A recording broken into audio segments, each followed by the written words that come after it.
7 months pregnant, a loving husband, and a best friend you trust with your life. Sounds perfect, right?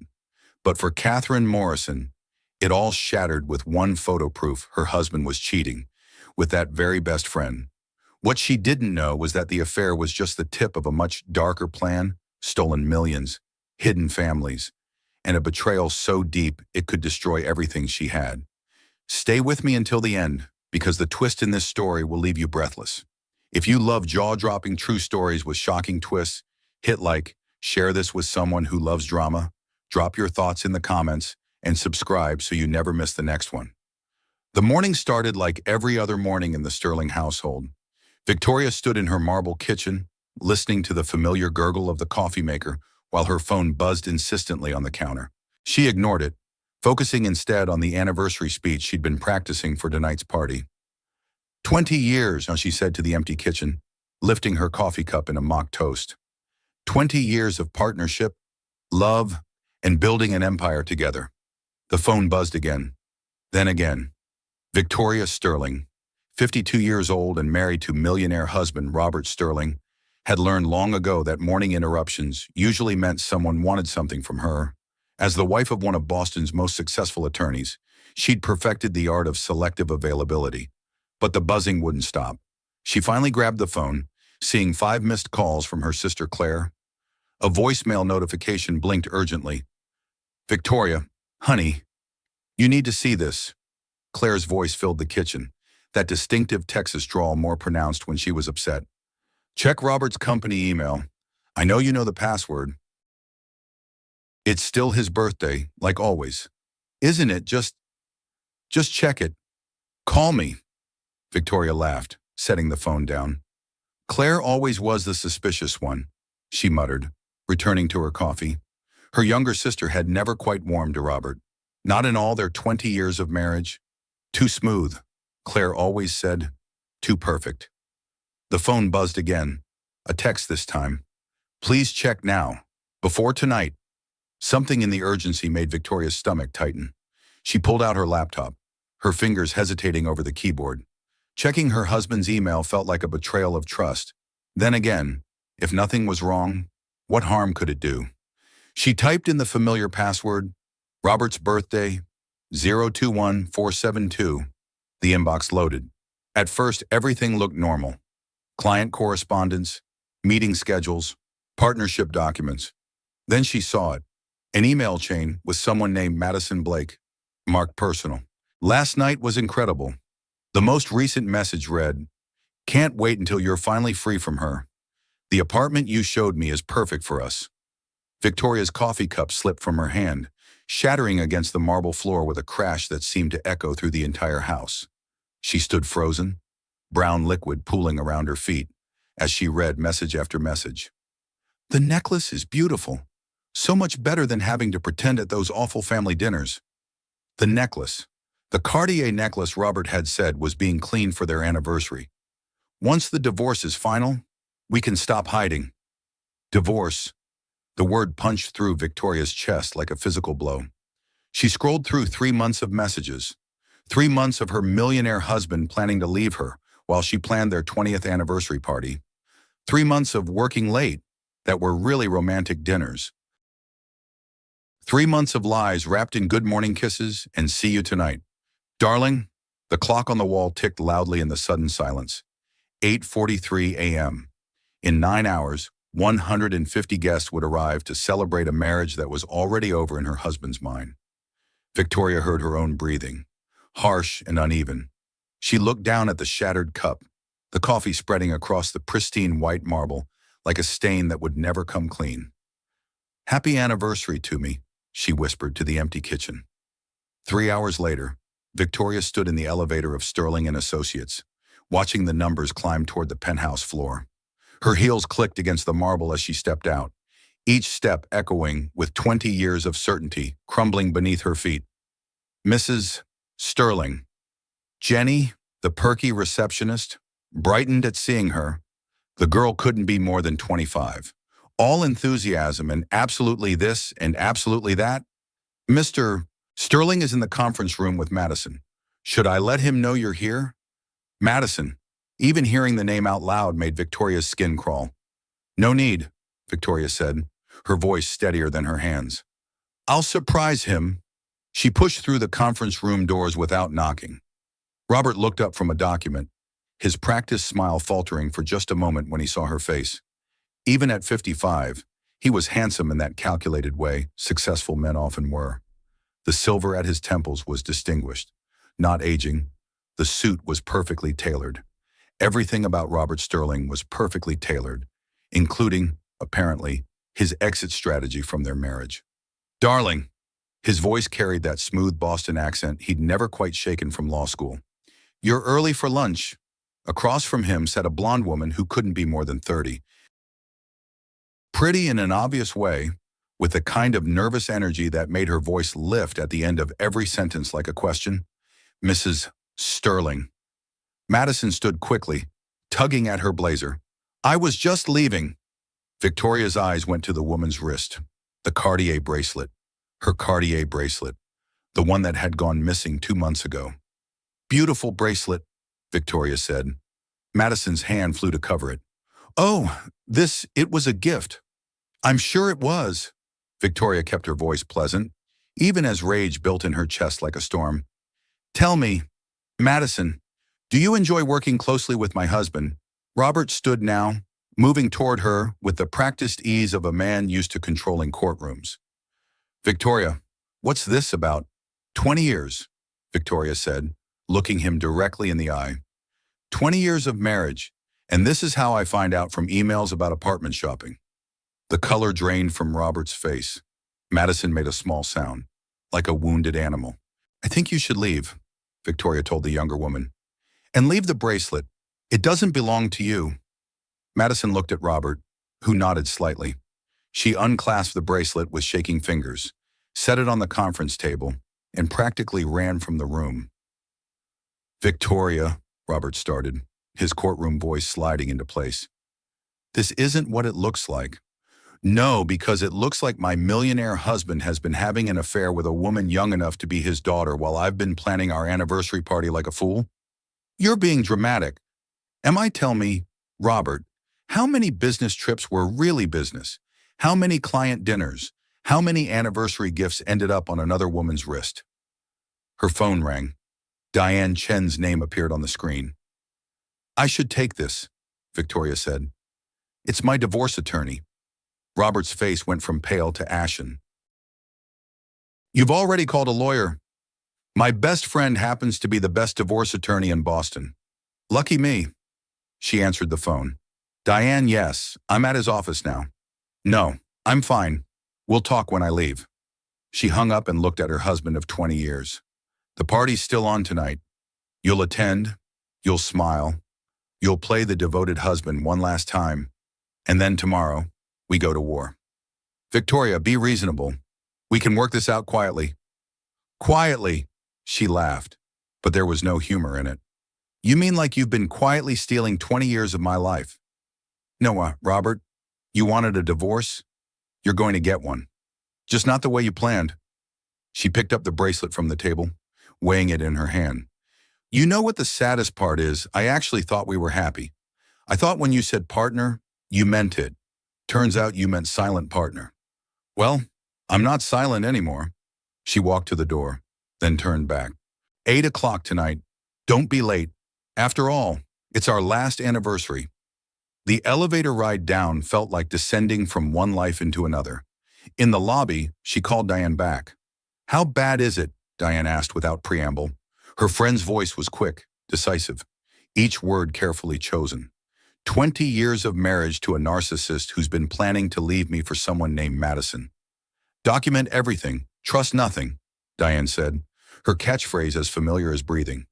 "How much does he have? The firm's worth about $100 million? Then we'd better make sure you get your half. Can you come to my office? I have to get through this party first." "Victoria, you don't have to." "Yes, I do. I need to see him perform one last time. I need to remember what a good liar he is when this gets ugly." "When? Not if." "Oh, it's definitely when. My millionaire ex-husband just doesn't know it yet." The Sterling house blazed with light as guests arrived for the anniversary party.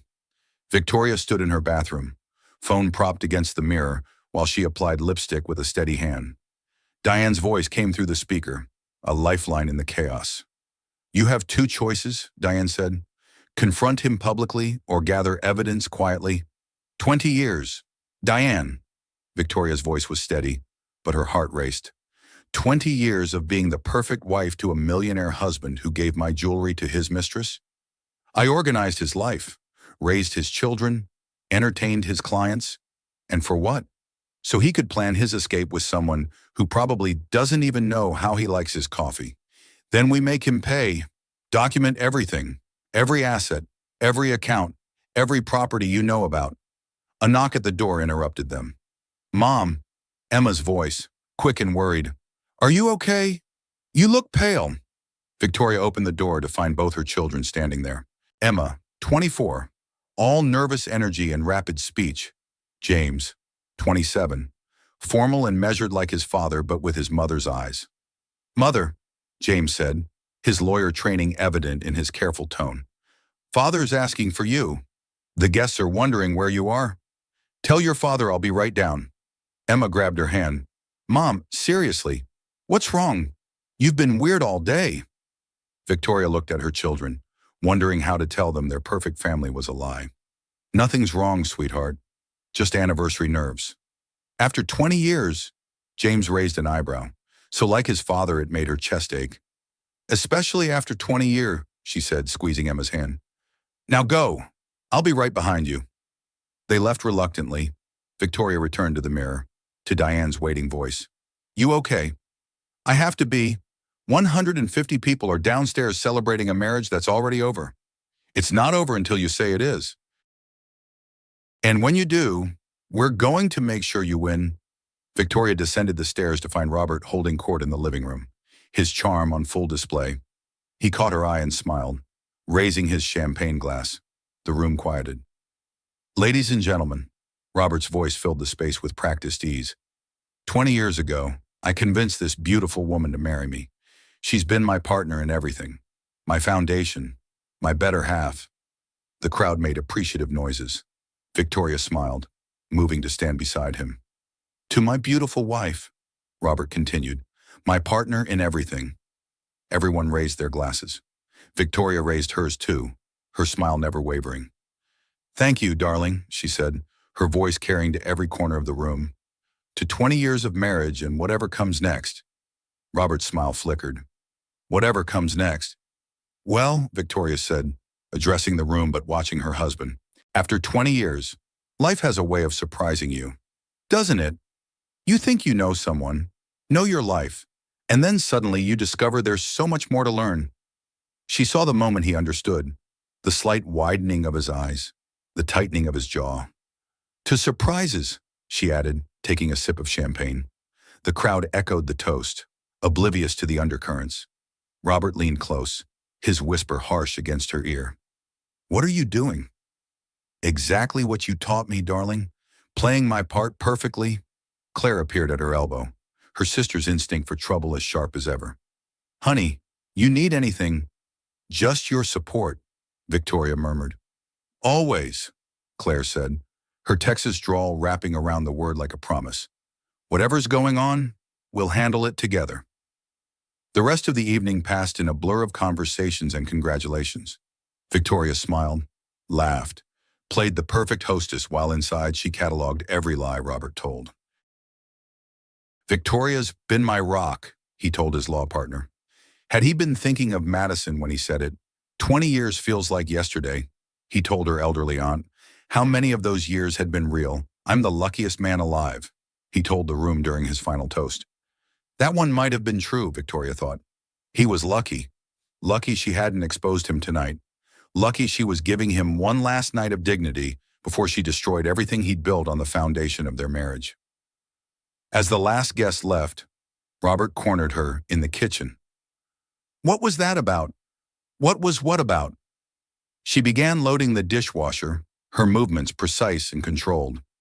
The toast, the comments. "You know something." She turned to face him. This man she'd loved for 2 decades. "I know everything. Robert, the emails. Madison, The apartment you're planning to share with her? Victoria, no. She held up her hand. Tonight was goodbye. Tomorrow, Diane Chen will be contacting your attorney. I suggest you prepare yourself. This is ridiculous. You're throwing away 20 years over a misunderstanding. A misunderstanding. She laughed, the sound sharp in the quiet kitchen. Is that what we're calling adultery now? How very modern of you. If you think you're going to take me for everything, I don't want everything. Robert, just what I'm owed. Half of the $100 million empire I helped you build. The problem is, I don't think you have any intention of playing fair. So neither will I. She walked past him toward the stairs, pausing at the doorway. Oh, and Robert, that prenup you had me sign 20 years ago, Diane says infidelity voids it. Sleep well. 1 week after the anniversary party, Victoria sat in her home office surrounded by 20 years of financial documents. The morning sun streamed through the windows, illuminating the chaos of papers that represented her marriage's financial anatomy. Her phone rang, displaying an unknown number. She almost didn't answer, but something made her pick up. Mrs. Sterling. The woman's voice was nervous, uncertain. I'm calling from Cayman National Bank about the account. Victoria's hand stilled on the papers. What account? The one Mr. Sterling opened last month. He listed you as beneficiary, but we need verification for the $50 million transfer. The room spun. Victoria gripped the phone tighter. $50 million. Yes, ma'am. Transferred from Sterling Enterprises. Mr. Sterling said you were aware. I need to call you back. Victoria hung up, her hands shaking as she immediately dialed Diane. He moved $50 million offshore. Diane's voice was sharp with anger when Victoria explained. That's half the company value. Can he do that? Not legally, not without your knowledge. Since you're married, I'm coming over with Marcus, my forensic accountant. Don't touch anything else. 2 hours later, Victoria's dining room looked like a financial war room. Marcus, a thin man who spoke in monotone and thought in numbers, had spread documents across every surface. $50 million moved offshore, he said, his fingers flying over his calculator. 3 separate accounts, all opened during your marriage, which makes them marital assets. He's hiding money, Diane said. If he's hiding $50 million, there's more. Victoria's phone buzzed. Claire calling. Honey, how are you holding up? Her sister's voice was warm with concern. I just found out my millionaire husband has been hiding $50 million in offshore accounts. That bastard. Remember what Daddy always said a woman should know her worth? He never mentioned that worth was being systematically stolen, Victoria said, watching Marcus pull up more documents on his laptop. Mrs. Sterling, Marcus interrupted, his monotone voice somehow conveying excitement. There's more. He incorporated a new company 6 months ago. Madison Blake is listed as co-owner. He gave her a company. Victoria felt rage building in her chest. Not just any company, Marcus continued. It's a shell corporation that owns 3 properties, including a penthouse in Back Bay valued at $4 million. Diane was already taking notes. This is fraud, criminal fraud. He's been preparing for this divorce while hiding assets. We can destroy him with this. I don't want to destroy him, Victoria said quietly. I want justice. There's a difference. Sometimes they're the same thing, Diane replied. James and Emma arrived an hour later, their faces pale as they absorbed the information.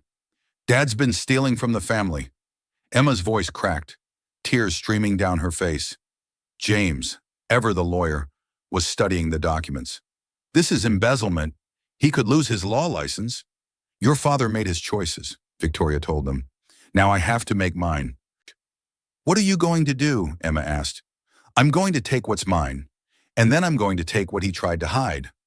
Claire, who had arrived with homemade cookies and fierce loyalty, snorted. Honey, that man never knew who he was messing with. You organized every aspect of his life for 20 years. You know where all the bodies are buried. Speaking of which, Marcus said, looking up from his laptop. Mrs. Sterling, did you know you own 49% of Sterling Enterprises? Victoria frowned. Robert always said it was for tax purposes. He owns 51%, Controlling interest. Diane started laughing, a sound sharp with possibility. Tax purposes, right. You're 1% away from control. So, Victoria asked, so with the fraud, with the hidden assets, with the embezzlement, a judge might grant you that 1% as damages? You could end up owning the company. The room went silent. Victoria looked around at the people who were fighting for her children, her sister, her friends. Then she thought about Robert, probably with Madison right now, confident in his plan to leave her with crumbs while he kept the cake. Then let's get that 1%, she said. Marcus cleared his throat.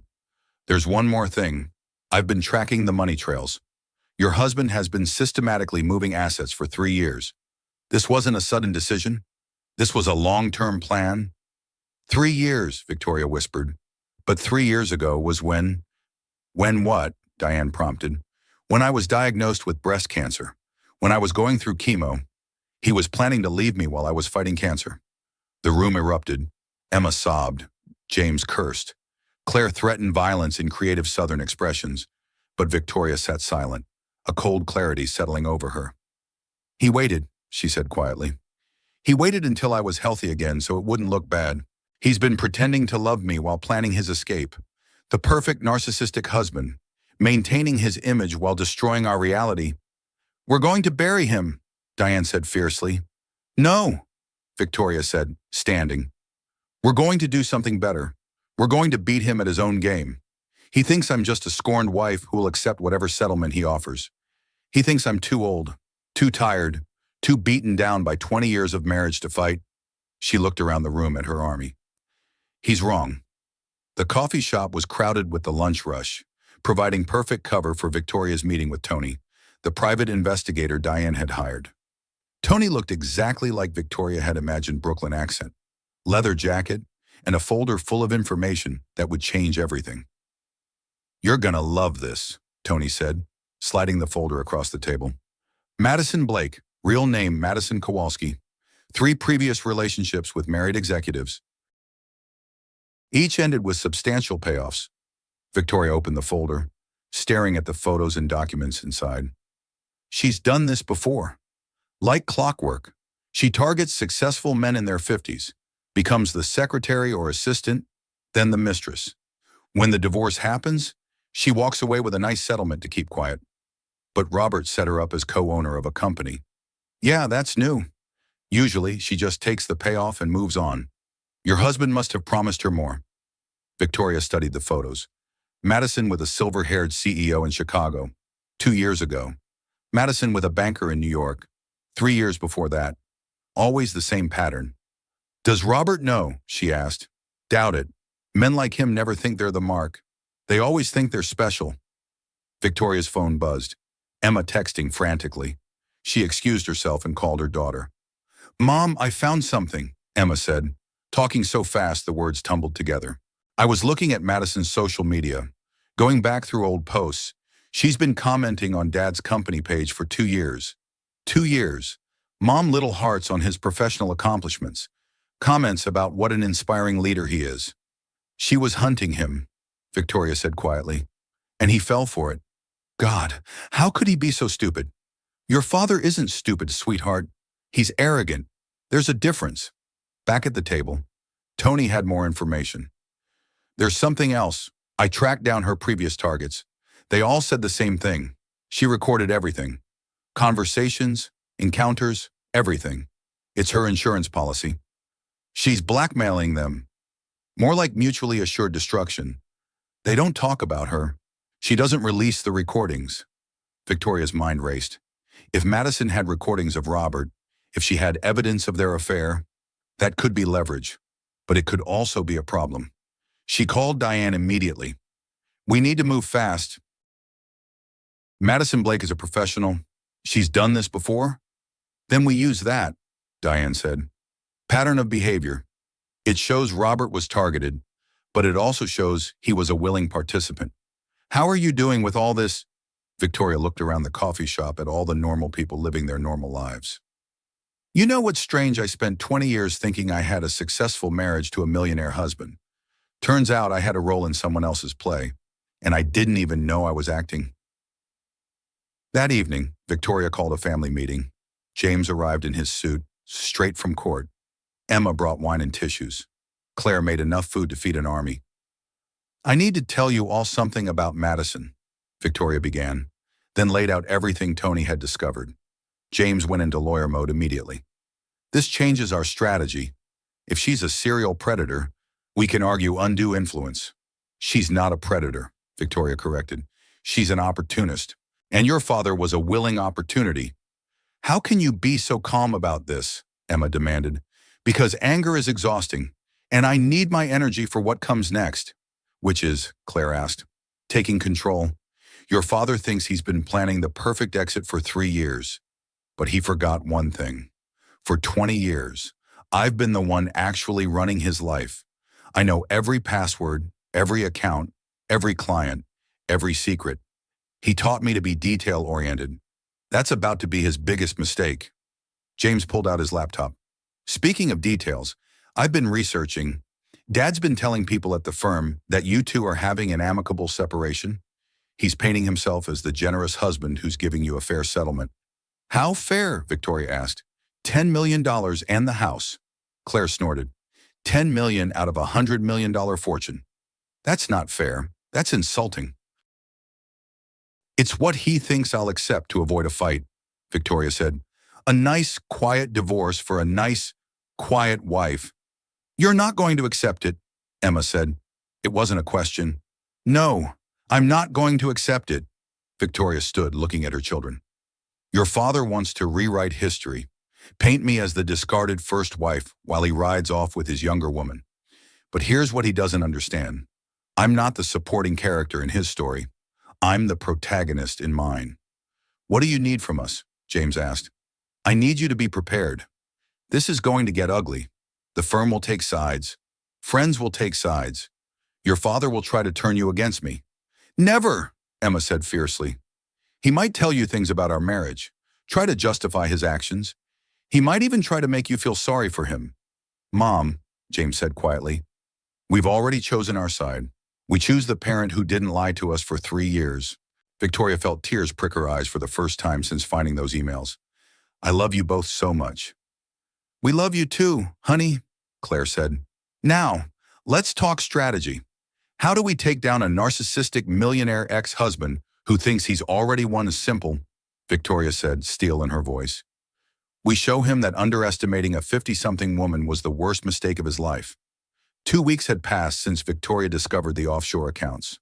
Robert had been served with divorce papers, and the battle lines were drawn. Victoria sat in Diane's office, surrounded by the ammunition they'd gathered for war. He's hired Mitchell Crawford, Diane said, naming Boston's most ruthless divorce attorney. They're going to play dirty. Let them, Victoria replied. We have the evidence. A knock at the door interrupted them. Diane's assistant entered. There's a Jenny Caldwell here. She says it's urgent. Victoria recognized the name Robert's receptionist. Send her in. Jenny entered nervously, clutching her purse like a shield. Mrs. Sterling, I'm sorry to bother you, but I heard about the divorce, and I can't stay quiet anymore. What do you mean? Victoria asked gently. I have evidence. 5 years of evidence. Jenny pulled out a flash drive. Every email, every receipt, every hotel booking he had me make for his affairs. Not just Madison. There were others. Victoria felt the ground shift beneath her feet. Others. 3 others that I know of. He had me book everything under fake conference names. I kept copies of everything because I knew someday someone would need them. You were always so kind to me. Mrs. Sterling, you remembered my birthday. Asked about my mother? He treated me like furniture. Diane was already plugging in the flash drive. Jenny, this is incredibly brave of you. He's telling everyone at the firm that Mrs. Sterling is having a midlife crisis, Jenny said. That she's being unreasonable about a simple misunderstanding. I couldn't let him lie anymore. The files were damning. Hotel receipts going back 5 years. Jewelry purchases. Dinner reservations for 2 when Victoria had been told he was at client dinners. And emails. Hundreds of emails to different women. My God, Victoria whispered. Our entire marriage was a lie. No, Jenny said firmly. You were real. Your love was real. He was the lie. That afternoon, Victoria was back at what had been her home, packing her belongings, when she heard Robert's voice from his study. The door was partially open, and he was on speakerphone. She'll never prove anything, Robert was saying. 20-year marriage means she's too comfortable to fight. Women her age don't want court battles. When will the divorce be final? Madison's voice, tinny through the speaker. I'll offer her $10 million. She'll take it and run. Trust me, I know my wife, ex-wife. Mitchell's pompous voice chimed in. The prenup is ironclad, even with the infidelity clause. We can argue it was a single indiscretion. What about the offshore accounts? Madison asked. Those are business assets, not marital. Victoria doesn't understand complex finances. She spent 20 years planning parties and lunching with friends. She's not equipped for this kind of fight. Victoria pulled out her phone and recorded the rest of the conversation, her hands steady despite her rage. They went on for another 10 minutes, discussing how to hide assets, how to paint her as unstable, how to ensure she got as little as possible. The best part, Robert said, laughing, is she actually thought we were happy. She thought being a supportive wife meant something. It's almost sad how naive she is. Victoria had heard enough. She sent the recording to Diane immediately, then walked into the study. Am I interrupting? She asked sweetly. Robert nearly fell out of his chair. Mitchell's voice squawked from the speaker. Is that Victoria? Hello, Mitchell. Planning strategies to defeat the naive little wife. How's that working out for you?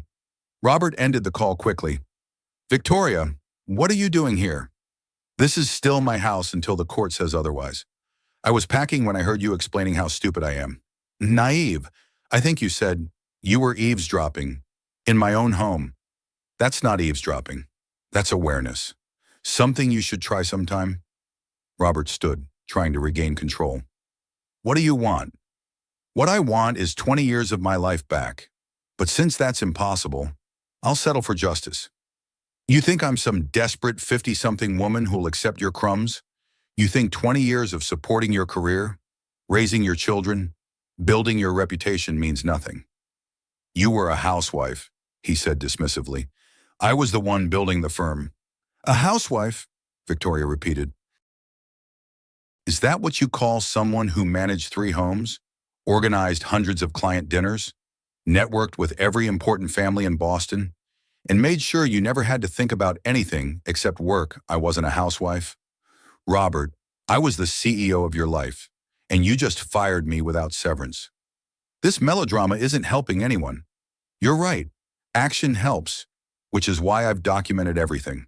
Every hidden account, every affair, every lie. Jenny gave me 5 years of receipts. Did you know that your receptionist, the one you treated like furniture, kept records of every single indiscretion? Robert's face went pale. Jenny wouldn't. She did. She also told me about Patricia, about Melissa, about Caroline. Madison wasn't your first affair, was she? She was just the first one you decided to leave me for. Those were nothing, meaningless. Our marriage was meaningless. That's not what I meant. No, then what did you mean? Help me understand how a millionaire husband justifies destroying a 20-year marriage for someone who's done this to 3 other men. What are you talking about? Madison, your true love. She's a professional mistress. Robert, you're her 4th married executive. Did she tell you that you were special, that what you had was different? That's what she told the others too? Robert sank into his chair. You're lying. I have the investigator's report in the car. Photos, documents, everything. You weren't having a romantic awakening. Robert, you were being played by someone even better at the game than you are. She turned to leave, then stopped. Oh, and that recording of your strategy session. My lawyer has it now. Good luck explaining to a judge how hiding assets and calling me naive is just a misunderstanding. The Sterling Country Club's annual charity gala was the social event of the season. Victoria had co-chaired it for 10 years, and this year was no different except that her husband would be attending with his mistress. Victoria stood before her mirror, fastening the diamond necklace she'd bought herself that afternoon. If Robert could buy jewelry for other women, she could buy her own. You look beautiful, honey, Claire said from the doorway. like a woman about to win a war.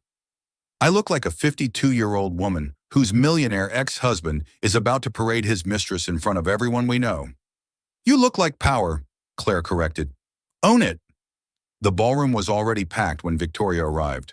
She saw the whispers start immediately, faces turning toward her with sympathy, curiosity, and in some cases, admiration. Then she saw them.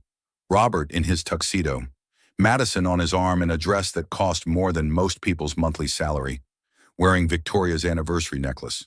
The audacity took her breath away. Barbara Whitman, one of the club's board members, appeared at Victoria's elbow. Victoria, darling, we had no idea he was bringing her.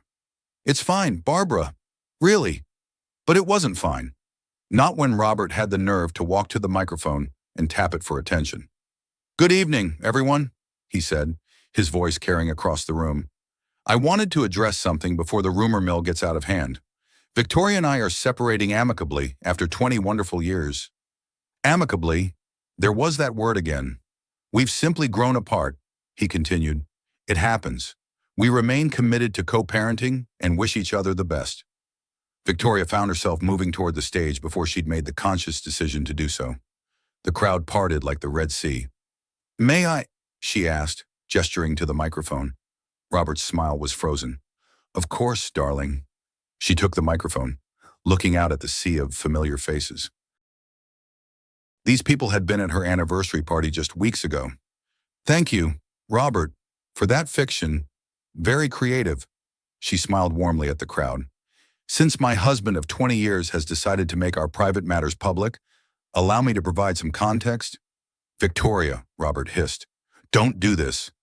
Ladies and gentlemen, she continued, my husband would like you to believe we've grown apart. The truth is, he grew into someone else's bed. Several someone else's, actually, but most recently, the young woman wearing my anniversary necklace. Gasps rippled through the crowd.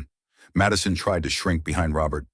That necklace, Victoria continued conversationally, was supposed to be clean for our 20th anniversary. Imagine my surprise when I discovered it was actually being worn by his mistress, though I suppose it's fitting, since he's been giving away marital assets for years. Victoria, stop this, Robert said, reaching for the microphone. She stepped back, still smiling. Oh, I'm just getting started, darling. You see, while Robert was building his firm, I was building his life. Every client dinner you attended, I organized it. Every charity connection that brought business, I cultivated it. Every single thing that allowed him to focus on work, I handled it. Margaret Harrison, whose husband was Robert's business partner, called out, We stand with you, Victoria. Other voices joined in. About time someone said it. You deserve better. He's a fool. Victoria raised her hand for quiet. I don't need sympathy. I need you all to understand something. When a 50-something woman's marriage ends, people assume she's the victim. Poor thing, they say. Starting over at her age, but I'm not starting over. I'm starting fresh. There's a difference. Helen Cartwright, the charity board president, stood up. The board stands with you, Victoria. You've given more to this community than anyone. Certainly more than some people take, someone muttered, loud enough to carry, looking pointedly at Madison. Victoria handed the microphone back to Robert. All yours, darling, though you might want to introduce your girlfriend properly. I'm sure everyone's curious about the woman worth throwing away 20 years for. She walked off the stage to thunderous applause. Women surrounded her immediately, sharing their own stories, their own pain, their own triumphs. She looked back to see Robert and Madison leaving hastily, his face red with rage and humiliation. That was beautiful, Barbara said. Absolutely beautiful. That was necessary, Victoria corrected. He wanted to control the narrative. Paint me as the discarded wife. I'm nobody's victim. James appeared at her side, pride evident in his eyes. That was incredible. Mom, your father will be furious. Good. He should know how it feels to be blindsided. Emma joined them, practically bouncing with excitement. Mom, do you know what you just did? You just became the hero of every woman in this room who's been through this. I'm not trying to be anyone's hero. I'm just trying to survive with dignity. No, Helen Cartwright said, approaching with several other board members. You're doing more than surviving. You're showing us all how to fight back, how to refuse to be silenced or shamed. My ex-husband tried the same thing 10 years ago, another woman said. I wish I'd had your courage. It's not courage, Victoria said. It's exhaustion.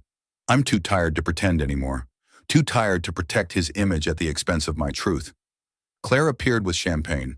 A toast, she announced, to Victoria Sterling, who just showed everyone that women supporting women is the strongest force in any room. As glasses raised around her, Victoria felt something shift. This wasn't just about her divorce anymore. This was about every woman who'd been told she was too old to start over, too invested to leave, too dependent to fight back. Her phone buzzed, a text from Diane. Robert's lawyer just called. They want to negotiate. You rattled them. Good work. Victoria smiled. The battle was far from over. But tonight, she'd won something important. She'd refused to be erased from her own story. It was 2 a.m, and Victoria couldn't sleep.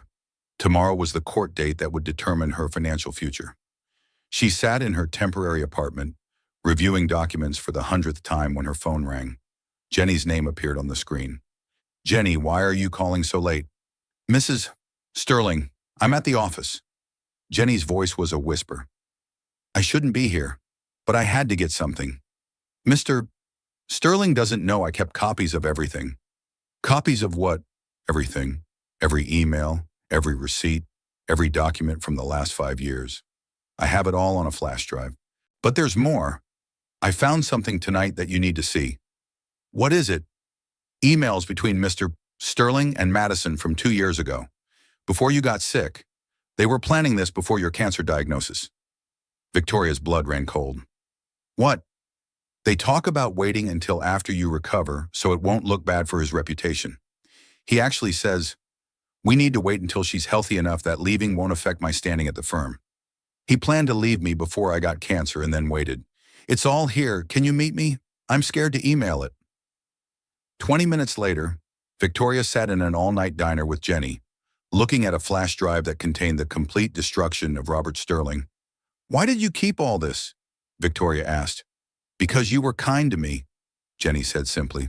5 years I worked there. Mr. Sterling never once remembered my birthday, never asked about my sick mother, never said thank you. You did all those things. You treated me like a person. Victoria opened her laptop, plugging in the drive, file after file loaded, emails planning the divorce, Madison's employment contract, backdated but with metadata showing it was created just last month, receipts for jewelry that was reported as business expenses, hotel bills during supposed client meetings. This is fraud, Victoria whispered. Federal fraud. There's more, Jenny said. Look at this folder. Victoria opened it to find correspondence between Robert and several clients, promising them benefits if they supported him during the divorce. Bribes, essentially, to testify that Victoria had no role in building the business. He's been planning this for 2 years, Victoria said. While I was fighting cancer, while I was recovering, while I was planning our anniversary, he was planning my disposal. Mrs. Sterling, there's one more thing. Jenny pulled out another drive. This one has recordings. Massachusetts is a 2-party consent state for recordings, but these were taken during meetings where recording was announced for minute-taking purposes. Victoria listened to her husband discussing her like she was a business liability to be managed, calling her dead weight, saying she'd outlived her usefulness, laughing about how easy it would be to convince everyone she was having a midlife crisis. When this is over, Victoria said, you're getting a promotion. When what's over? When I become CEO of Sterling Enterprises. Jenny's eyes widened. You really think you can take the company? I don't think. I know. My millionaire ex-husband made one fatal error. He forgot that I've been watching him for 20 years. I know every move, every strategy, every weakness. And now, thanks to you, I have proof of everything. Victoria called Diane immediately. We need to meet. Now. An hour later, they sat in Diane's office as the sun began to rise, reviewing the evidence. This is a nuclear bomb, Diane said.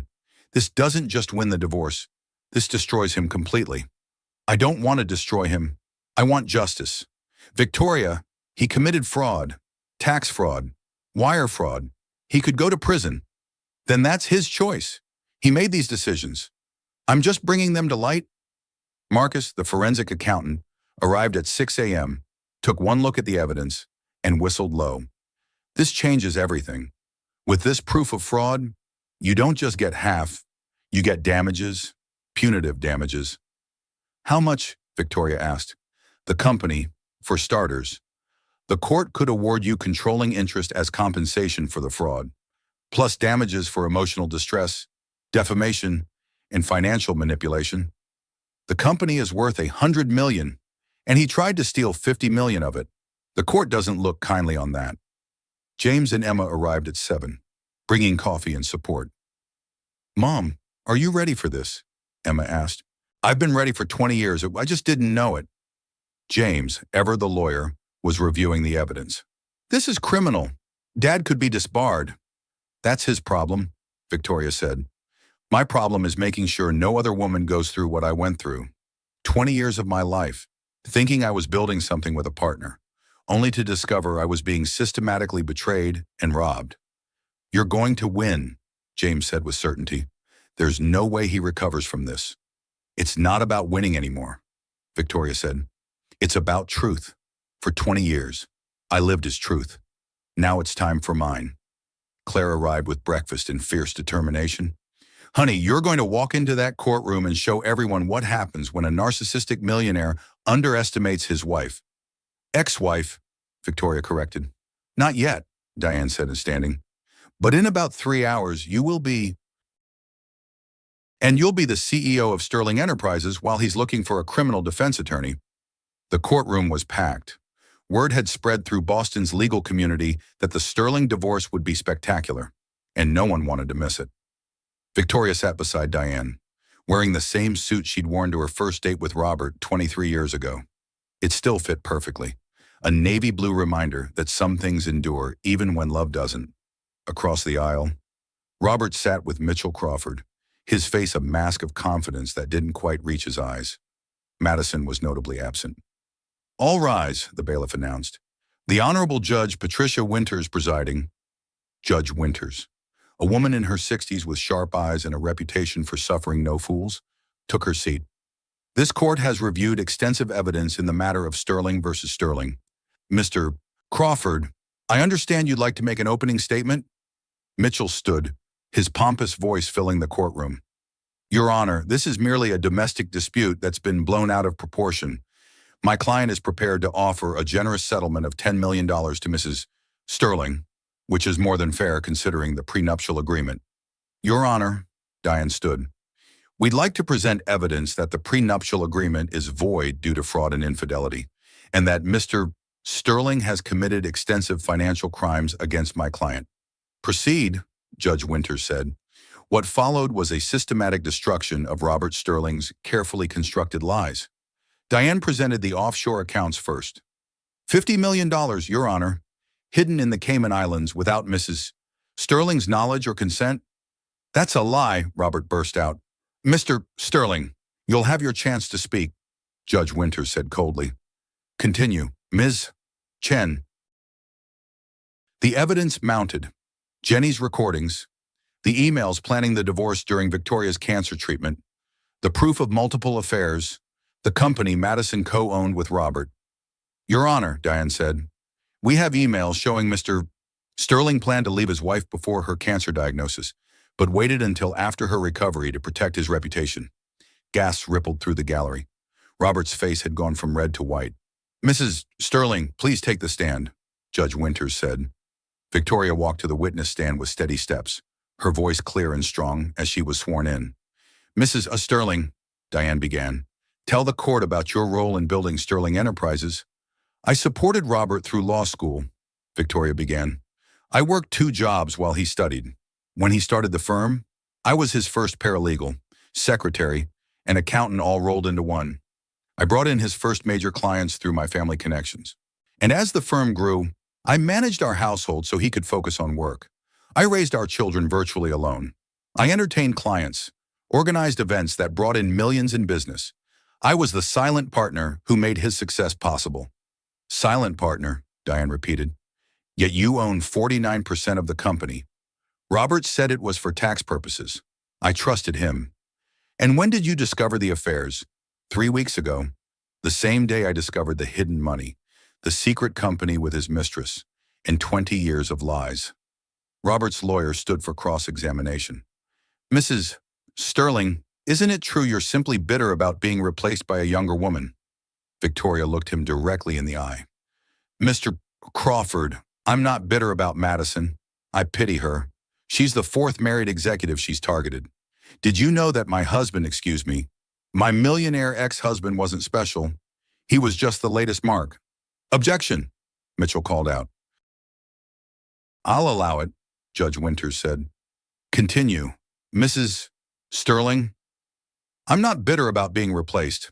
I'm angry about being robbed. $50 million of marital assets hidden offshore. Jewelry bought for mistresses but written off as business expenses. 20 years of building a life together while he was planning his exit strategy. Mr. Sterling, Judge Winters said, take the stand. Robert walked to the witness stand like a man approaching the gallows. Mr. Sterling, Diane began, is this your signature on the Cayman accounts? I don't recall. You don't recall moving $50 million. It was a business decision. Without your wife's knowledge, your wife who owns 49% of the business. Robert was sweating now. She wouldn't have understood. Wouldn't have understood theft, Diane pressed, or wouldn't have understood fraud. Objection, Mitchell shouted. Overruled, Judge Winters said. Answer the question, Mr. Sterling. It wasn't theft.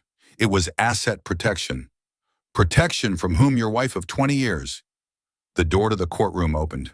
Madison walked in, looked at the scene, and immediately turned to leave. Madison, wait, Robert called out. Mr. Sterling, you will remain seated, Judge Winters commanded. Is that woman Madison Blake? Yes, Your Honor, Diane said. The co-owner of Mr. Sterling's secret company, the one he set up while his wife was recovering from cancer. Madison fled. Robert's composure finally cracked completely. This isn't fair, he shouted. I built that company, I earned that money. While your wife raised your children and managed your life? Judge Winters asked. While she supported you through law school, while she brought in your first clients? The judge reviewed her notes for several long minutes. The courtroom was silent except for Robert's heavy breathing. I've heard enough, Judge Winters finally said. Mr. Sterling, your actions constitute financial fraud, breach of fiduciary duty, and contempt of this court.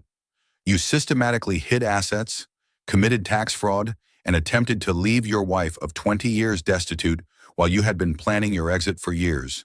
She turned to Victoria. Mrs. Sterling, this court awards you controlling interest in Sterling Enterprises, 51% ownership, effective immediately. Additionally, Mr. Sterling will pay damages of $30 million for fraud and emotional distress. The gavel banged with finality. This can't be happening, Robert whispered. It just did, Victoria said quietly. As they left the courtroom, Robert grabbed Victoria's arm. You've destroyed me. She removed his hand calmly. No, Robert, you destroyed yourself. I just refused to be collateral damage. Outside the courthouse, reporters were waiting. Mrs. Sterling, how does it feel to be CEO? Victoria paused, thinking of all the 50-something women who'd been told they were too old to start over. All the wives who'd been discarded for younger models. All the women who'd built kingdoms only to be exiled from them. It feels like justice, she said simply. The morning sun streamed through the floor-to-ceiling windows of the CEO's office at Sterling Enterprises. Victoria sat at the massive desk that had once been Robert's, reviewing quarterly reports while sipping coffee from her favorite mug, the one Emma had given her that read, Boss Lady. Her phone buzzed. Emma calling. Mom, the Times wants to interview you about women taking control after divorce. They're doing a feature on financial independence after 50. Tell them yes, Victoria said without hesitation. Every 50-something woman needs to know her power. Already did. Also, the stock price just hit a new high. You're officially running a $150 million company, Victoria smiled. In 6 months, she'd increased the company's value by 50%. Turns out, she understood business better than Robert had ever imagined. A knock at the door interrupted her thoughts. Jenny entered, now sporting the title of executive assistant to the CEO and a salary that reflected her true worth. "Your 9 o'clock is here," Jenny said. "Also, that woman from Connecticut called again. Her situation sounds exactly like yours did. Transfer her to Diane. We'll help her." This had become common. Women calling, seeking advice, seeking hope. Victoria had started a foundation to help women facing similar situations, providing legal resources and financial guidance. James appeared in the doorway. "Mom, the board meeting's in an hour. Want to review the expansion proposal." Her son had joined the company after Robert's law license was suspended pending criminal investigation. He was brilliant, ethical, and nothing like his father. "In a minute," Victoria said. "How's your father?" James's face tightened. "Living in a studio apartment in Southie.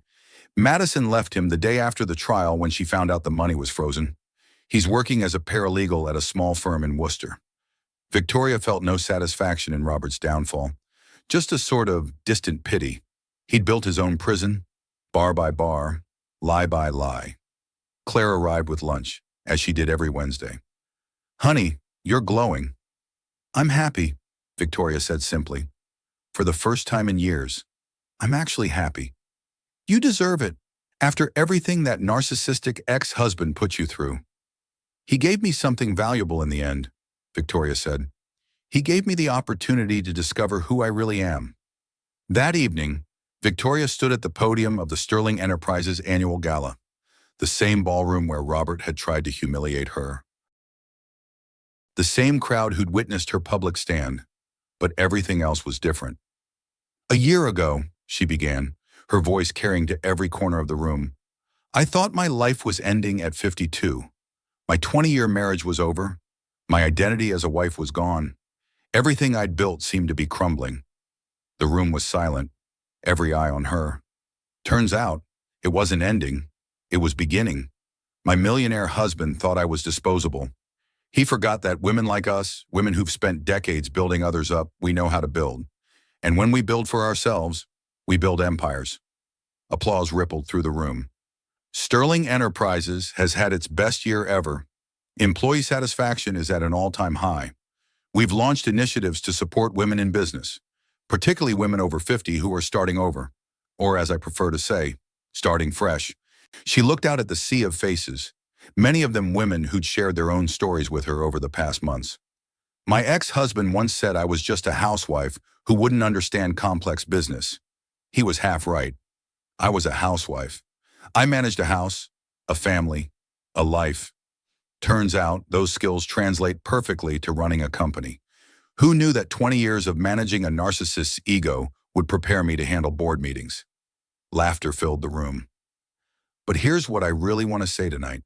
To every woman who's been told she's too old to start over, too invested to leave, too dependent to survive alone, you're not. You're not starting over. You're starting from experience, from wisdom, from strength you didn't know you had. Helen Cartwright stood, applauding. Others followed until the entire room was on its feet. "He gave me jewelry," Victoria continued once the applause died down. "I took his company. Not bad for a midlife transformation." Later, as the evening wound down, Victoria stood on the balcony overlooking the city. Diane joined her, champagne in hand. "No regrets?" Diane asked. "None. Well, maybe one." "What's that?" "I wish I'd known sooner that I didn't need him to be complete, that I was already whole. You know now." "Yes," Victoria said, looking out at the lights of the city she now helped shape. "I know now." Her phone buzzed. Another woman needing help, needing hope. "Sterling Enterprises, Victoria Sterling, speaking," she answered. "Your husband is hiding assets. Let me give you my lawyer's number. And remember, document everything. Trust nothing." She listened to the woman's story, hearing echoes of her own past in every word. "Listen to me," Victoria said firmly. "You're going to survive this. More than survive. You're going to thrive. How do I know? Because women supporting women is the strongest force in business and in life. And you've got an army of us behind you now." As she ended the call, Victoria thought about the journey from that morning in her kitchen, coffee cup shattering on marble, to this moment, CEO of a $150 million company, advocate for women facing the same betrayal she'd faced, mother, sister, friend, and finally, fully herself. The city lights twinkled below, full of possibility. At 52, Victoria Sterling wasn't starting over. She was just getting started, and somewhere in Boston, a millionaire ex-husband was learning what happened when you underestimated a woman who'd spent 20 years studying your every move. Success, she'd learned, wasn't the best revenge. Success was just success. The revenge was in refusing to be erased, refusing to be silenced, refusing to accept less than she deserved. Her coffee had gone cold, but she didn't mind. Tomorrow morning, she'd make a fresh cup in her CEO office, review the quarterly reports, and continue building the empire that had always been inside her, waiting to be unleashed. Financial independence after 50 wasn't just a dream, it was her reality, and she was living proof that sometimes the best chapter of your life begins when someone else thinks your story's over.